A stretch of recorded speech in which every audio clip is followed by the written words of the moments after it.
Hi everybody, it's Lori here in my Zone 5 upstate New York garden. This will be a little bit different tour today. I'm going to focus a lot on my new butterfly garden bed, so it'll be mostly in the back.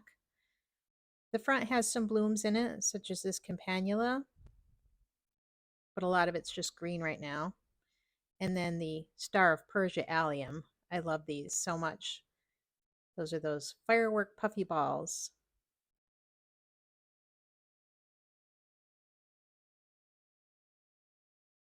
That's pretty much what's blooming. A little bit left of the irises, but the Campanula and these in the front bed. And one little Snapdragon here. I let my Snapdragons self-sow, and so I never know what color or where they're going to come up. So that's kind of fun.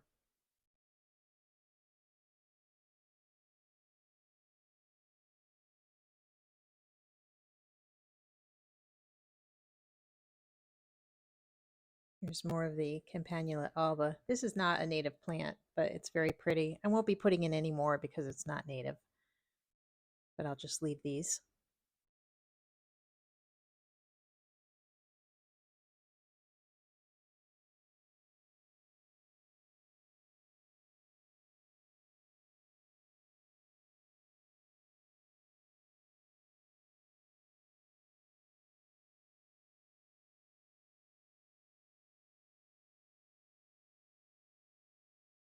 This is part of the back patio. This is the last bit of plants I need to get either into the ground or something done with, along with some of my pots. I just got in some bronze fennel for the black swallowtails. I'm really hoping to get some caterpillars this year. I have all kinds of stuff for them, and 2 pussy willows that need to get planted. Here's some of my pots that I have going. This is Supertunia latte. The middle is almost brownish looking. So this was an impulse purchase. I know we all do that. It's really unique looking petunia.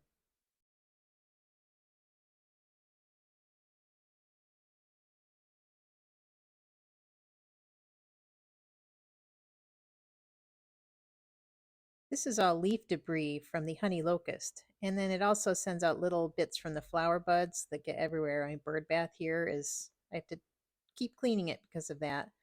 My husband mosaicked that for me. But the shade bed's looking nice and green despite not having much rain and despite the horrible smoke we've had here from the wildfires. It's been awful in upstate New York. Very bad air quality. But you can see how the honey locust leaves all this little, just this debris everywhere. We call it the three seasons of mess tree. The dead of winter is the only time it doesn't make a mess.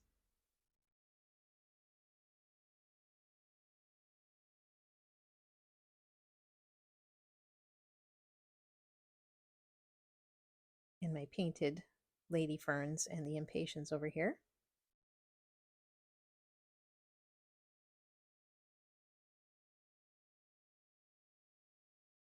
So this is the back shade corner, and if you look up, you can see the new pollinator bed there, which will be going into detail.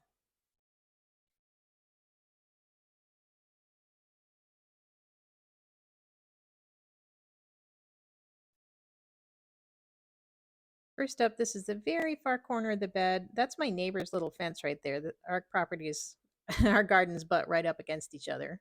This is the last blooming iris I've got, the Raven Girl. So pretty, almost black. It's so purple it looks black, especially in when it's not sunny out. It's a very dark color. It goes well with my peonies. I have a white peony here just behind it. There's also a pink one and 2 red ones. But the white one is just starting to bloom, the Marilyn Monroe peony. My neighbors get to enjoy that much more than I do because it's so far in the back corner.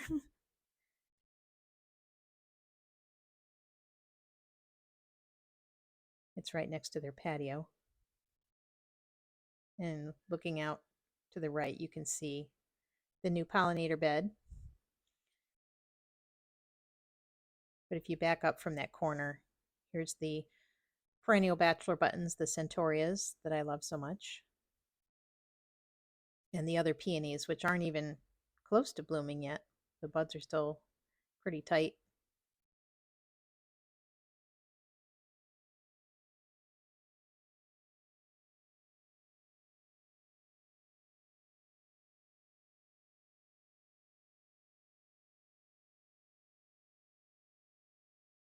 My flowering almond here, I can't tell you how happy I am to see all of this new growth on my flowering almond. I'm so excited to have this plant stay. It actually looks better now than it did before because it had kind of just one longer stalk on it, and now it's going to be a little more bushier. Some more Star of Persia alliums. And now we'll be talking about the new pollinator bed. If you're not interested in seeing a lot of baby seedlings, you can skip ahead to about 13:30 and get to the rest of the blooms for this week's garden tour.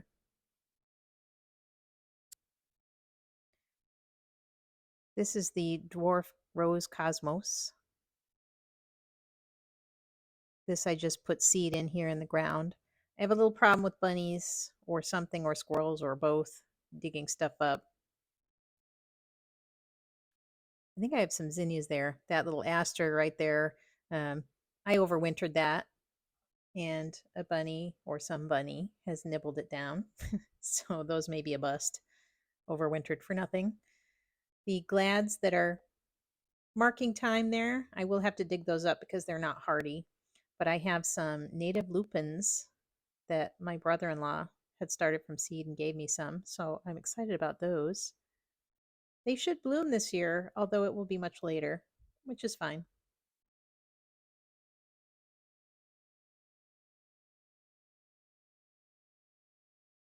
And then over here, I have some Rudbeckia, and I'm just really excited about these. But the bunnies, boy, they nibbled. You can see 2 leaves have just started coming up again, but they've eaten. I think I had a dozen plants, and there's maybe 4 left. I have some chicken wire over them, but they have managed to get under it around the edges and nibbled more. Here's my turtle head. These I grew from bare root plants.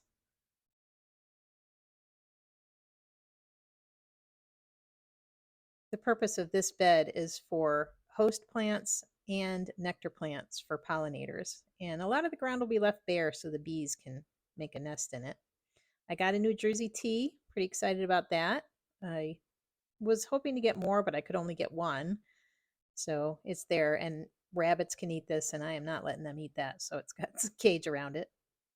Stay away, bunnies. There are going to be more New Jersey teas in this area right here. Hopefully, if I can get some.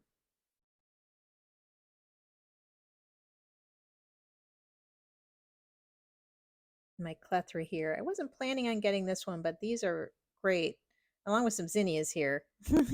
That was an oopsie. I planted the seeds because I didn't think I was going to get any shrubs in, and now I have zinnias, which I probably will need to move.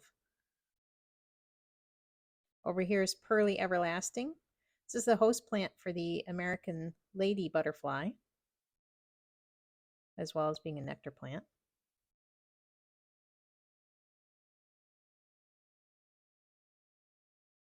And slender leaf mountain mint. I think this might be getting close to blooming. I can't tell if this is blooms at the tip or just some new growth.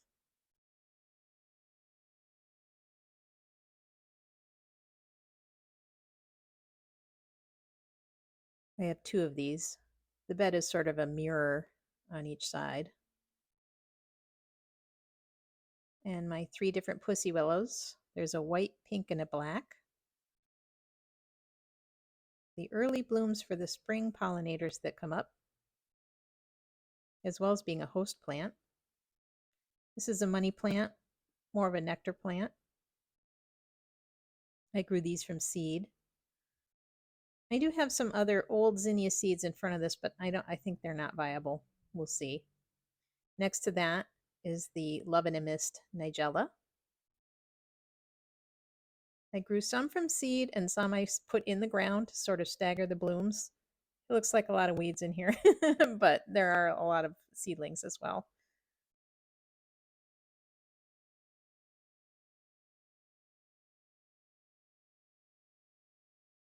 And cardinal flower. Some I grew from bare root, these two big ones, and then I have other seedlings that I started, and we'll see how they do.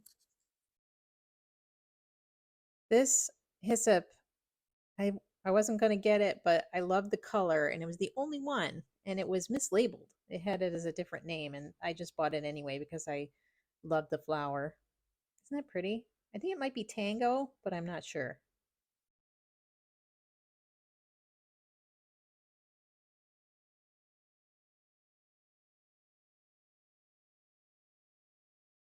Next to that is the Eupatorium, the bone set.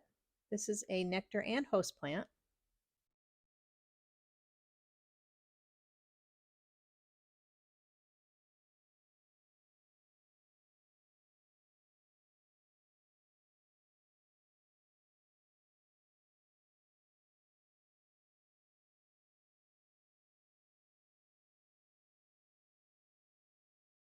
And then the other mirrored cosmos, lupins, and gladiolas. These were the ones that I sowed, and these were ones I started indoors. I kind of wanted to stagger some blooms to hopefully get some earlier blooms. But that's more of the wild native lupin. I'm really hoping they do well. I have not had a lot of success with lupins, but we'll see. They do tend to get eaten. So if I have enough, perhaps they'll stay.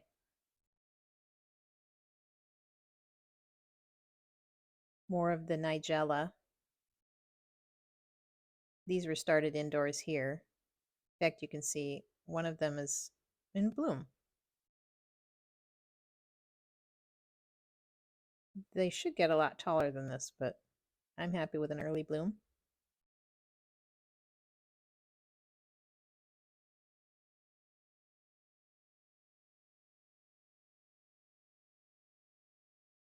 And the other mountain mint.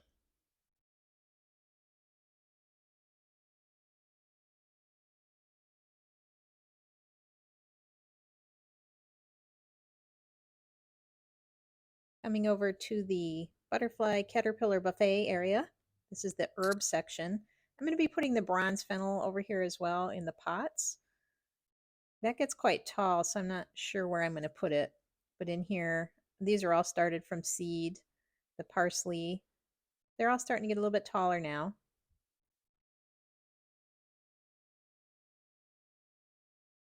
There's parsley and cilantro and dill, which doesn't look really great, but I'm hoping that I have enough and it will grow taller.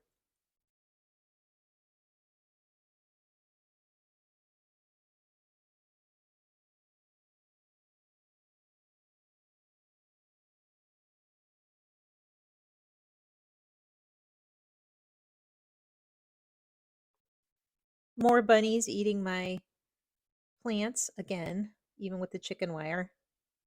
Some is protected, but they did manage to get over into this little upper right corner here. You garden for wildlife, you get wildlife.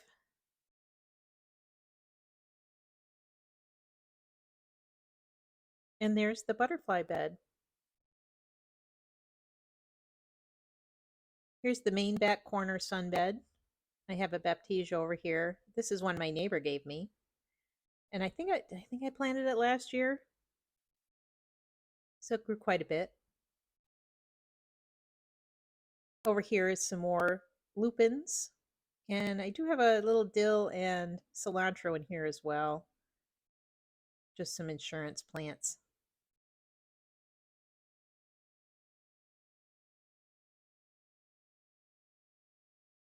And little volunteer Asclepias. I find them in various places. Here's the main plant that I grew from seed probably 5 years ago. Looks like it's getting ready to bloom.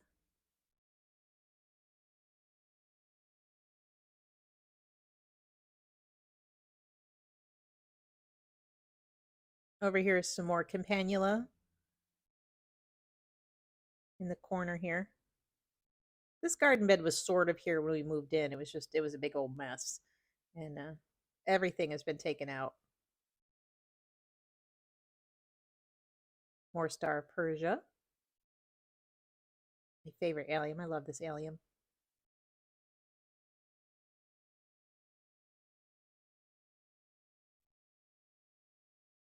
You can see over here looking to our patio. This is the sunny area. I have a button bush here, right there. It's probably 4 or 5 years old. It really hasn't done much. I don't think it's a great spot for it. I don't think we get enough water here for it to do well. Next to that's the Joe Pye weed. I've got 2 clumps of that, some in another spot. Lots of globe thistle. It's very green back here. The globe thistle went crazy. And I've got coneflower and echinacea. And I'm not sure what this plant is. I think it has white flowers. It might be an aster. I'm going to let it flower. It's really hard sometimes, to tell when something's green because it looks like everything else growing, but it's very tall. And I didn't put it there. And there's some others that all over the place. There's one right there. It's really tall.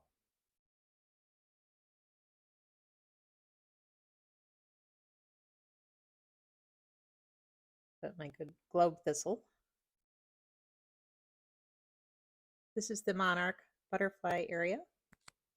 There's some dill and oregano, or not oregano, dill and cilantro in here as well. And lots of milkweed, which is doing well. This one, I actually pulled this up and planted it over here.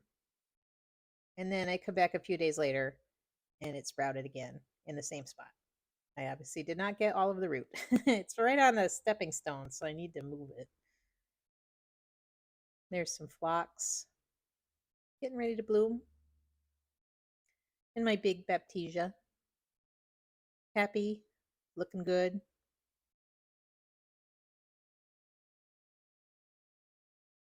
I moved this plant. You're not supposed to move baptisia, but it was kind of spindly somewhere else. And after a couple years, I moved it here and into a little bit more sun, and it has just thrived. You do have to dig deep to get the full taproot, though.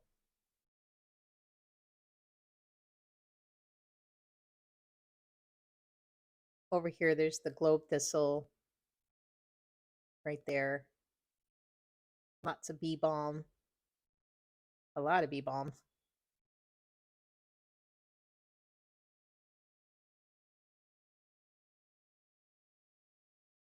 The Shastas and Stokes aster.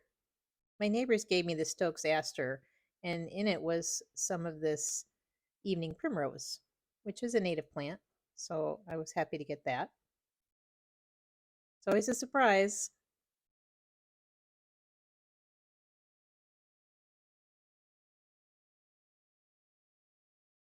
I'm just coming around here to show you my rose. I have to step into the garden bed to get to this.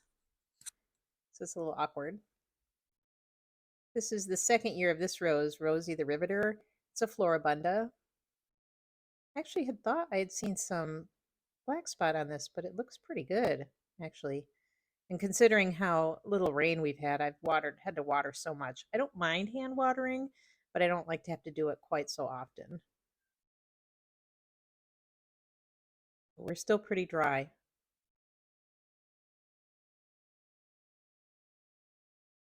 And some more of my annuals in here. I've got some more of that cosmos. Everywhere is cosmos and some snapdragons.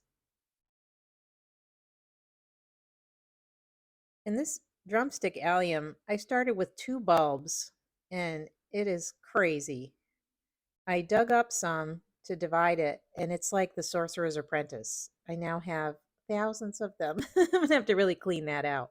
There is a rabbit nest in there, so I have kind of left it alone. I'm not sure if the nest is still in use or not.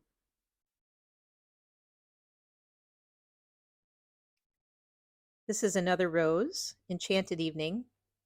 And there's your earworm for those of you that like Broadway. I wish you could smell this. It's luscious.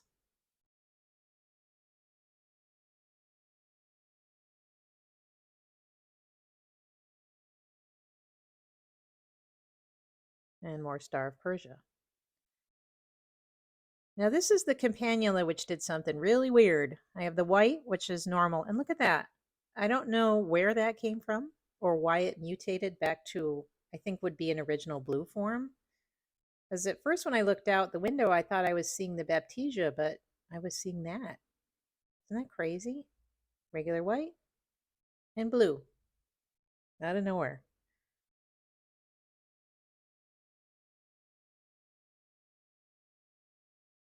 I don't know if cross pollination does that or if it just reverted to form.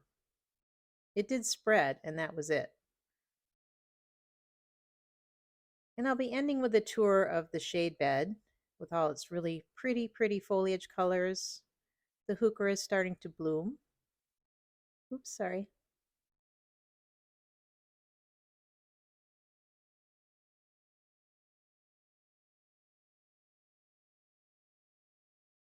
I love the foliage colors. There are some native heucheras, and I'm not sure these cultivars probably are not native. They're not super long lived, but look at there's more of that the stuff from the honey locust tree. Messy, messy.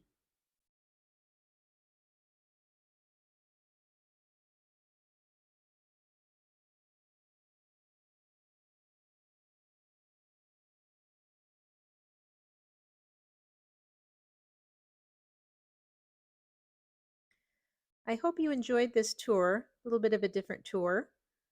Let me know what you think if you liked seeing the pollinator bed in its growth stages and what's blooming in your garden.